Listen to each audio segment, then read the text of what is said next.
Medak municipality పరిధిలో ప్రత్యేక పారిశుద్ధ్య కార్యక్రమాలను జిల్లా కలెక్టర్ రాహుల్ రాజ్ పరిశీలించారు.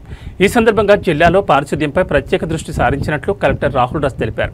4 రోజులు ప్రత్యేక పారిశుద్ధ్య కార్యక్రమాలు నిర్వహించనున్నామని పేర్కొన్నారు. మొదటి రోజులో భాగంగా కలెక్టర్ జిల్లా కేంద్రంలో మున్సిపాలిటీ పరిధిలో మున్సిపల్ కమిషనర్ శ్రీనివాసరెడ్డి ఇతర అధికారులతో కలిసి కలెక్టర్ పరిశీలించారు. ఈ సందర్భంగా కలెక్టర్ ముందుగా వివిధ వార్డులను సందర్శిస్తూ పాత టైర్లు, గోళాలు, నీరు నిల్వ ఉండే వాటిని పరిశీలించి దగ్గరుండి పారబోయించారు. దోమల నిర్మూలన లక్ష్యంగా పనిచేయాలని అధికారులకు జిల్లా కలెక్టర్ ఆదేశించారు. మున్సిపాలిటీలు జిల్లాలోని అన్ని గ్రామ పంచాయతీల్లో తప్పనిసరిగా ప్రత్యేక పారిశుద్ధ్య కార్యక్రమం నిర్వహించాలని సూచించారు.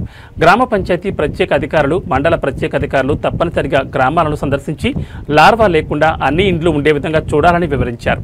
ప్రజలు వ్యక్తిగత పరిశుభ్రత పాటించే విధంగా అన్ని పాఠశాలల్లో విద్యార్థులు సబ్బుతో చేతులు కడుక్కునే విధంగా అవగాహన కల్పించాలని ఆదేశించారు. ఈ కార్యక్రమంలో సంబంధిత అధికారులు తదితరులు పాల్గొన్నారు.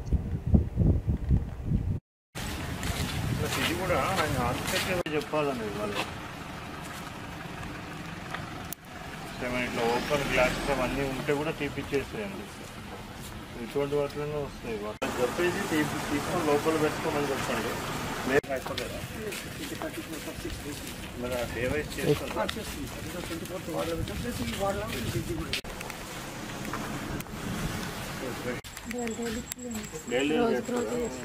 లేదా అది మూతనే పెట్టాలా, లేదంటే వారం వారం మనం క్లీన్ చేసుకుంటే మనకి దోమలు గుడ్లు పెట్టవు.